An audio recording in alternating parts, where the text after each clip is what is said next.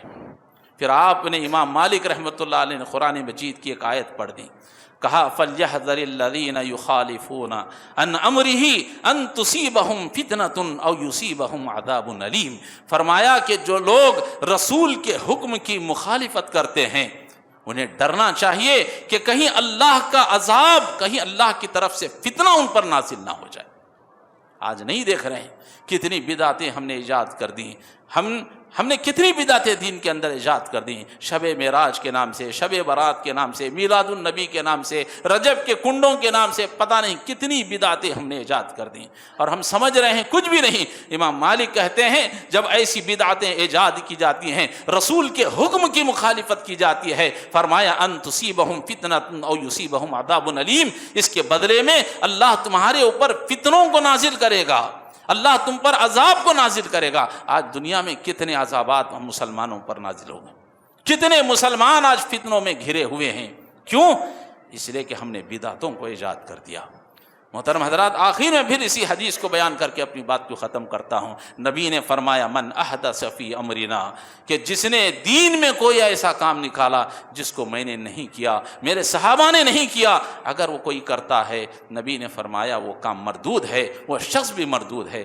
میں آخر میں اس بیان کے ذریعے سے یہی بات بتانا چاہتا ہوں، اذان کے اندر ایک جملہ اضافہ نہیں کر سکتے، لا الہ الا اللہ کے بعد محمد الرسول اللہ ایک جملہ اضافہ نہیں کر سکتے، فجر کی 2 رکعت کی جگہ 4 نہیں پڑھ سکتے، مغرب میں 3 کی جگہ 1 اضافہ کر کے 4 نہیں پڑھ سکتے، کیوں؟ اللہ کے رسول نے نہیں بتایا۔ تو شب معراج جب اللہ کے رسول نے نہیں بتائی، صحابہ نے اس پر عمل نہیں کیا، اور چاروں امام، قربان جائیے، چاروں امام میں سے کسی امام نے یہ نہیں کہا کہ شب معراج مناؤ، تو پھر ہم اور آپ اگر شب معراج مناتے ہیں تو پھر ہم اور آپ اپنا انجام سمجھ لیں۔ اللہ رب العالمین سے دعا ہے اللہ تعالی ہم سب کو دین کو قرآن اور حدیث سے سمجھنے کی توفیق عطا فرمائے، ہمارے بڑوں کے جو اسلاف کا کردار ہے اس کو سامنے رکھ کر ہمیں دین کو سمجھنے کی توفیق عطا فرمائے۔ ہمارے بھائی سمجھتے ہیں بھئی بڑی رات ہے، ایک مرتبہ رات میں جاگ لینے سے، عبادت کر لینے سے، پلاؤ بریانی پکا کر کھا لینے سے، قبرستان کو جانے سے کیا نقصان ہوگا؟ نہیں، بہت سے نقصانات ہوں گے۔ اللہ تعالیٰ ایک ایک سنت کو، جب بدعت پر عمل کیا جاتا ہے، اللہ اس کی وجہ سے سنتوں کو اٹھا لیتا ہے۔ یہ بہت بڑا نقصان ہے یار، جب بدعتوں پر عمل کیا جاتا ہے اللہ تعالیٰ اس کی وجہ سے سنتوں کو دنیا سے اٹھا لیتا ہے۔ اللہ رب العالمین سے دعا ہے اللہ تعالیٰ ہم سب کو بدعتوں کو سمجھنے کی توفیق عطا فرمائے۔ اگر جاگنا ہی چاہتے ہیں، شب قدر کی رات جو آخری عشرے میں رمضان میں آتی ہے، آپ اس کو تلاش کریں۔ ایک رات بھی اگر ہم کو مل گئی، اللہ کی قسم ہم سب کا زندگی کا بیڑا پار ہے۔ ایک رات بھی اگر ہماری نصیب ہو گئی، یہ جو بدعتیں ہیں، اب ایک نہیں ہزاروں رات جاگیں آپ کو اس پر کوئی ثواب نہیں ملے گا۔ اللہ تعالیٰ سے دعا ہے اللہ تعالیٰ ہم سب کو کہنے سننے سے زیادہ یاد رکھنے کی اور اس پر عمل کرنے کی اللہ ہم سب کو توفیق عطا فرمائے، آمین۔ وآخر دعوانا ان الحمد للہ رب العالمین۔ بارک اللہ لنا ولکم فی القرآن العظیم ونفعنا وإیاکم بالآیات والذکر الحکیم، انہ تعالی جواد کریم ملک رؤوف حلیم ورب حلیم۔